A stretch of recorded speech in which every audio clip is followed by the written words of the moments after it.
আবারও ভারতকে ফাঁদে ফেলতে নতুন ফোন দিয়ে এটেছে আমেরিকা।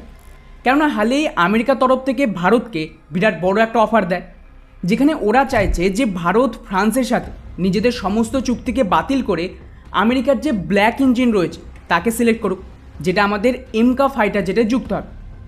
আর ইন্টারেস্টিং ব্যাপার হলো, গত বহু বছর ধরে আমেরিকার তরফ থেকে ভারতকে তাদের এই যে হাই থ্রাস্টের ইঞ্জিন সেটা দিতে কিন্তু অস্বীকার করেছিল। আমেরিকার প্ল্যান ছিল ওরা যদি ভারতের এই এমকা প্রজেক্টের জন্য নিজেদের ইঞ্জিন না দেয় তাহলে কিন্তু ভারতের কাছে খুব বেশি অপশান থাকবে না, এবং ইভেনচুয়ালি ভারতের এমকা প্রজেক্ট আটকে গেলে আমেরিকা তাদের যে F-35 রয়েছে সেটা ভারতে এক্সপোর্ট করতে পারবে। আর আপনারা হয়তো খেয়াল করে থাকবেন যে এরপর থেকে লাগাতার ভারতে একটা লবিং শুরু হয়ে গেছিলো যে কোনো মুহূর্তে চায়না ভারতের ওপর অ্যাটাক করতে পারে। আর চীনকে কাউন্টার করতে হলে ভারতের কাছে একটাই রাস্তা, আর তা হলো আমেরিকার থেকে তাদের এই F-35 ফাইটার জেটকে কিনে নেওয়া। আর আমেরিকার F-35 কেনার মানে হলো আমেরিকার গোলামি করা। এর সাহায্যে আমেরিকা কিন্তু যখনই প্রয়োজন ভারতকে ব্ল্যাকমেলিং করতে পারে, কারণ আগামী 30 বছর পর্যন্ত ভারত সম্পূর্ণ আমেরিকার উপর নির্ভর হয়ে পড়বে। কিন্তু ইন্টারেস্টিং বিষয় হলো, ঠিক এরই মাঝে ভারত সরকার আমেরিকার এই সমস্ত প্ল্যানে জল ঢেলে আজ থেকে প্রায় 3 মাস আগে এমকা প্রজেক্টের জন্য 15,000 কোটি টাকার স্যাংশন করে দেয়। ব্যাস, আমেরিকাও এখানে সম্পূর্ণ বুঝে গিয়েছিল যে ভারত কিছুতে আমেরিকার এই ফাঁদে তো পা দেবেন। অন্যদিকে এর মাঝে ফ্রান্সও ভারতের সমর্থনে ঝাঁপিয়ে পড়ে। ফ্রান্সের যে অ্যাম্বাসেডার তিনি তো ওপেনলি ঘোষণা দেয় যে ভারতের এমকার জন্য প্রয়োজনীয় ইঞ্জিনের প্রায় 100% ওরা ভারতের সাথে শেয়ার করতে রাজি আছে, যার আন্ডারে ভারত আর ফ্রান্সের কোম্পানি যৌথভাবে ভারতেই এই ইঞ্জিনকে ডেভেলপ করবে। আর শুধু তাই নয়, ভারতের যে মেন ডিমান্ড মানে এই ইঞ্জিনের আইপি রাইটস, অর্থাৎ এই ইঞ্জিনের ওপর ভারতের সম্পূর্ণ অধিকার থাকবে, যার আন্ডারে ভারত চাইলে প্রয়োজন অনুযায়ী এই ইঞ্জিনকে মডিফাই করা থেকে শুরু করে এর ওপর বেস করে নতুন ইঞ্জিন তৈরি, বা ভবিষ্যতে অন্য দেশে আমাদের ফাইটার জেট এক্সপোর্টের দরুন ভারতের ফ্রান্সের কাছ থেকে পারমিশন নেওয়ার কোনো প্রয়োজন। আর যে ধরনের নেগোসিয়েশন চলছে তাতে অনুমান করা হচ্ছে যে ফ্রান্স ভারতকে কিন্তু এই আইপি রাইটস দিতেও রাজি আছে। আর স্বাভাবিকভাবে আমেরিকার মতন একটা দেশ ভারতের এত বড় মার্কেট কিছুতেই হাতছাড়া করবে না। তাই আমেরিকা কি করে, ফ্রান্সকে কাউন্টার করতে নিজেদের একটা নতুন অফার দিয়েছে, যেখানে আমেরিকা বলছে যে ওদের জেনারেল ইলেকট্রিকে তৈরি করা F414 ইঞ্জিন অলরেডি ভারতে ম্যানুফ্যাকচারিং শুরু হবে। তাই এই ইঞ্জিনের একটা নতুন ভেরিয়েন্ট, যাকে ওরা ব্ল্যাক ভেরিয়েন্ট বলছে, তাকে নাকি ভারতের সাথে মিল ভারতে ডেভেলপমেন্ট করতে রাজি আছে। আর এই নতুন ইঞ্জিনের সবচেয়ে বড় বিশেষত্ব হলো এটা সম্পূর্ণ ব্ল্যাক ডিজাইনের সাথে আসবে, যা 10% প্রেশার রেশিওতে ইনক্রিজ হবে পুরনো ইঞ্জিনের তুলনায়। এর ফিউল কনজামশান 4% পর্যন্ত কমে যাবে, বা সোজা ভাষায় বললে 4% কম জ্বালানির প্রয়োজন পড়বে এই বিমানকে চালাতে। ফলে ফিউলের যে ওভারঅল খরচ সেটাও অনেকটা কমে যাবে।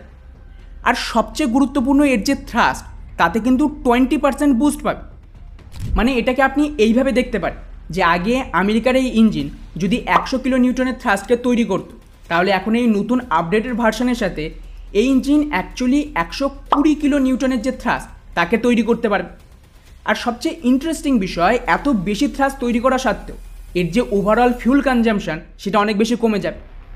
ফলে ওভারঅল শুনে তো অফার খুব ভালো মনে হচ্ছে, কিন্তু এবার এখানে সবচেয়ে বড় প্রশ্ন আসছে যে আচমকায় আমেরিকার তরফ থেকে 180 ডিগ্রি পাল্টি খেয়ে ভারতকে তাদের এই এত হাই থ্রাস্টের ইঞ্জিন কেন দিচ্ছে, আর অ্যাকচুয়ালি কি ভারতের আমেরিকার সাথে এই ডিল করা উচিত?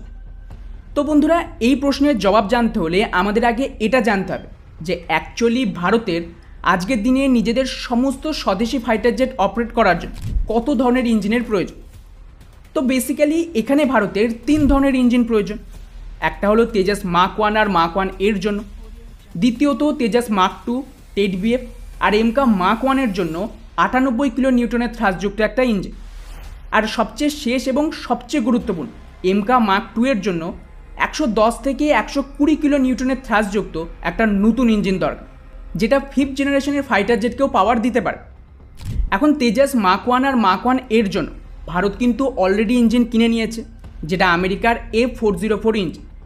আর এটাকেই রিপ্লেস করতে ভারতের যে নতুন প্ল্যান সেটা হলো আমাদের স্বদেশি কাবেরী ইঞ্জিনকে রিভাইভ করা, যার আন্ডারে অলরেডি ভারত কিন্তু এই কাবেরী ইঞ্জিনকে রাশিয়াতে পাঠিয়ে তার টেস্টিং কমপ্লিট করে নিয়েছে, এবং এই মুহূর্তে এই ইঞ্জিন ভারতে নিয়ে এসে এর গ্রাউন্ড টেস্টিং কমপ্লিট করে একে আমাদের যে একটা তেজাস ফাইটার জেট তাতে যুক্ত করা হবে ফাইনাল সার্টিফাইডের জন্য। আর একবার এই ইঞ্জিন প্রপারলি তেজাসে ইন্ডাক্ট হয়ে গেলে ভবিষ্যতে কিন্তু এই ইঞ্জিন দ্বারা আমেরিকার ইঞ্জিনকে রিপ্লেস করা হবে। দ্বিতীয়ত, তেজাস মার্ক 2, টেট-বিএফ আর এমকা মার্ক 1-এর জন্য ভারত আমেরিকারই F414 ইঞ্জিনকে সিলেক্ট করেছে। আর এই ডিল এমনভাবে করা হয়েছে যাতে আমেরিকা তাদের এই ইঞ্জিনকে ভারতেই প্রোডাকশন শুরু করবে।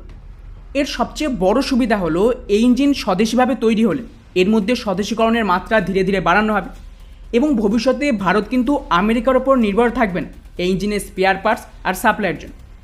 অর্থাৎ সোজা ভাষায় এটাকে আপনি বলতে পারেন যে রাশিয়ার যে L-31 ইঞ্জিন, যাকে HL স্বদেশিভাবে ম্যানুফ্যাকচার করে, ঠিক সেই রকম। তফাৎ শুধু একটাই, যে ভারতের কাছে এই ইঞ্জিনের কোনো রকম আইপি রাইটস থাকবে না। ফলে প্রথম দুটো ইঞ্জিনের সমস্যা তো মিটে গেল। মুশকিল শুরু হচ্ছে ভারতের যে এমকা মার্ক 2 তাকে নিয়ে, যে এতে কোন ধরনের ইঞ্জিনকে সিলেক্ট করা হবে।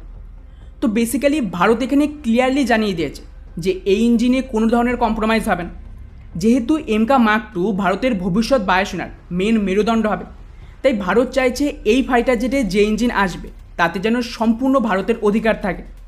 কিন্তু মুশকিল হলো, ভারত যদি এই ইঞ্জিন স্বদেশভাবে তৈরি করতে যায় তাহলে ধরে নিন যে রাফলি 10 থেকে 15 বছরের সময় লাগবে, আর এত সময় ভারতের হাতে নেই। তাই ভারতের প্ল্যানিং হলো, আমরা যদি কোনো বিদেশি কোম্পানির সাথে মিলে এই ইঞ্জিনকে স্বদেশীভাবে তৈরি করি তাহলে কিন্তু এতে ভারতের রাইটসও থাকবে আর সময় অনেক কম লাগে। আর এখানে এই ইঞ্জিন তৈরিতে ভারতকে দুটো দেশ অফার করেছে, একটা হলো ব্রিটেন আর একটা হলো ফ্রান্স। ব্রিটেনের কথা বললে, ব্রিটেন কিন্তু অলরেডি আমেরিকার গোলাম, তাই ওরা ভারতের জন্য খুব একটা সুইটেবল নয়, আর ভারত ব্রিটেনের ওপর খুব বেশি ভরসা করতে পারে।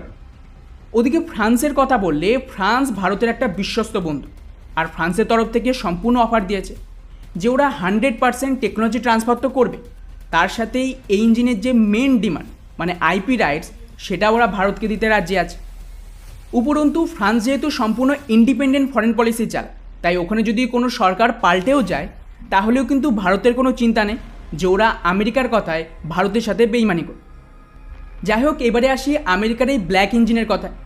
তো বন্ধুরা, আমেরিকার এই যে ব্ল্যাক ইঞ্জিন সেটা কিন্তু কোনো নতুন ইঞ্জিন নয়, বরং ওদের যে F414 ইঞ্জিন রয়েছে যা তেজাস মার্ক 2-তে যুক্ত করা হবে তার উপরে বেস করেই তৈরি একটা নতুন ভেরিয়েন্ট বলতে পারে। ফলে স্বাভাবিকভাবে এই ইঞ্জিন 5th জেনারেশনের ফাইটারের জন্য তৈরি না, সেক্ষেত্রে এটা ভবিষ্যতে কতটা আপগ্রেড করা সম্ভব তার কোনো গ্যারান্টি নেই। উপরন্তু আমেরিকা তাদের ইঞ্জিনের যে কোর টেকনোলজি সেটা দিতে কিন্তু রাজি হয়নি। আর তার থেকেও গুরুত্বপূর্ণ বিষয় যে আমেরিকা তাদের ইঞ্জিনে এই আইপি রাইটসকে ভারতকে দিতে রাজি হবে, আর যদি ওরা আইপি রাইটস দিতে রাজি না হয় তাহলে তো এই নেগোসিয়েশনের কোনো মানেই দাঁড়ায় না। আমেরিকা চাইছে যে যেভাবে ওদের F414 ইঞ্জিন ভারতে প্রোডাকশান শুরু হয়েছে, সেম ভারতের এই যে এমকা মার্ক 2 এর জন্য ওদের এই ইঞ্জিন ভারতে প্রোডাকশান শুরু। সেক্ষেত্রে কিন্তু ভারত কিছুতেই রাজি হবে না, ভারতের প্রয়োজন আইপি রাইটস। তো বেসিক্যালি এখানে কিন্তু সম্পূর্ণটা নির্ভর করছে আমেরিকার ওপর। যদি আমেরিকা তাদের আইপি রাইটস দিতে রাজি হয় তাহলে হয়তো ভারত চিন্তাভাবনা করতে পারে। আর সেক্ষেত্রে ভারতের কাছে 3টে অপশান রয়েছে, একটা হলো ব্রিটেন, দ্বিতীয় হলো ফ্রান্স, আর তৃতীয় হলো আমেরিকা। যদিও আমার পার্সোনাল লেভেলে মনে হয় যে ভারত আমেরিকাকে কিন্তু খুব একটা প্রিফার করবে না। ভারত চাইবে যে এখানে ফ্রান্সের সাথে যাওয়া হোক, কেননা ফ্রান্স আমেরিকার থেকে তুলনামূলকভাবে অনেক বেশি ট্রাস্টেড। তবে হ্যাঁ, আমেরিকার এখানে এন্ট্রির সাথে সাথে এই গোটা ডিলে এই মুহূর্তে 3টে দেশ নেগোশিয়েট করছে। আর স্পেসিফিক্যালি বললে আমেরিকার ফ্রান্সের মধ্যে অকাশ ডিলের পর থেকে নিজেদের মধ্যে কিন্তু কম্পিটিশন বাড়িয়ে দিয়েছে। সেক্ষেত্রে ভারত এটাকে কাজে লাগিয়ে এই 3টে দেশের সাথে নিজেদের মতন করে নেগোশিয়েট করবে। আর স্বাভাবিকভাবে যে দেশ ভারতকে বেশি ভালো অফার দেবে ভারত কিন্তু তার সাথেই যাবে। ফলে ওভারঅল আমেরিকা তাদের এই ব্ল্যাক ইঞ্জিন দিয়ে ভারতকে ফাঁদে ফেলতে চাইলেও ভারত কিন্তু এটাকেই ব্যবহার করবে আমেরিকার বিরুদ্ধে, এবং ভারতের জন্য অ্যাকচুয়ালি ফায়দা, কারণ ভারত এখন ফ্রান্সের বিরুদ্ধে অনেক বেশি ওয়েট পাবে নেগোশিয়েট করার জন্য। আর আমার ধারণা ভারতের এই যে ইলেকশন তার রেজাল্ট চলে এলেই 2 থেকে 3 মাসের মধ্যে এই ইঞ্জিনের ডিল কিন্তু ফাইনাল হয়ে যাবে। এখন দেখা যাক যে আমেরিকার তরফ থেকে অ্যাকচুয়ালি কী অফার করে আর ভারত কোন দেশকে সিলেক্ট করে। বাকি পুরো বিষয়টিকে নিয়ে আপনাদের কি মনে হয় যে যদি আমেরিকা আইপি রাইটস দেয় তাহলে কি ভারতের আমেরিকাকে সিলেক্ট করা উচিত? নিচে অবশ্যই কমেন্ট করে নিজেদের মতামত জানাবেন। জয় হিন্দ।